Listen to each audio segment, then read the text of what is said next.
बिना सिर के भी एक सप्ताह तक जिंदा रह सकते हैं कॉकरोच। जाने साइंस के रहस्य। विज्ञान एक ऐसा विषय है जिसका रहस्य आज भी बरकरार है। इस विषय पर जितना रिसर्च किया जाता है उतना ही जिज्ञासा बढ़ती जाती है।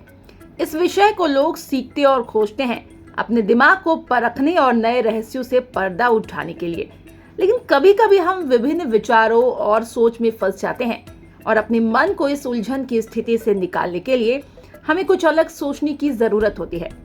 हवाई हर साल अलास्का के करीब 7.5 सेंटीमीटर बढ़ रहा है।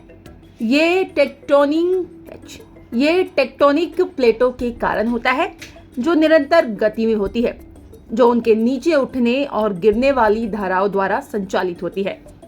हवाई प्रशांत प्लेट के केंद्र में रहता है और हर साल इस निरंतर गति के कारण हवाई धीरे धीरे और लगातार उत्तरी अमेरिकी मंच पर वापस अलास्का की ओर बढ़ रहा है।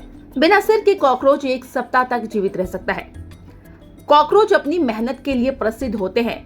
इनका परिसंचरण तंत्र खुला होता है, इसीलिए ये वे अपने शरीर के प्रत्येक खंड में स्थित छोटे छिद्रों से सांस लेते हैं।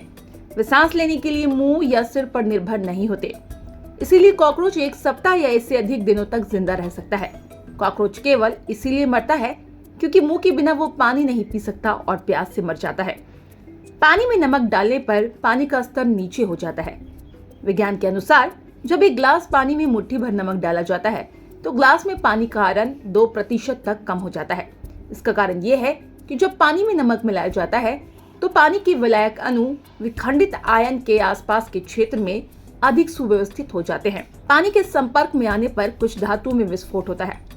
ये एक सच्चाई है कि जब कुछ धातुएं हवा के संपर्क में आती है तो तुरंत ही ऑक्सीकृत हो जाती है, क्योंकि ये धातुएं अत्यधिक क्रियाशील होती है। इन धातुओं में सोडियम, पोटेशियम, लिथियम, रुबिडियम और सीजियम प्रमुख है और इन धातुओं को जब पानी में डाला जाता है तो विस्फोट होता है।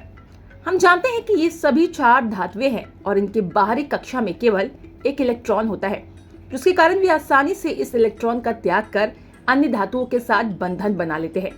इसीलिए ये धातुएं प्रकृति में स्वतंत्र रूप से अस्तित्व में नहीं होती। क्या आपको पता है कि डीएनए एक अग्निरोधी भी है?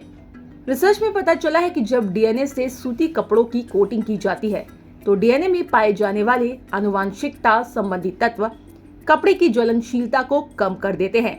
इसका कारण डीएनए में मौजूद फास्फेट है, जो गर्म होने पर फास्फोरिक अम्ल का निर्माण करता है, जो पानी को प्रतिस्थापित कर एक अग्निरोधी पदार्थ की तरह कार्य करता है। वास्तव में डीएनए में मौजूद नाइट्रोजन अमोनिया का उत्पादन करता है, जो कि दहन को रोकता है।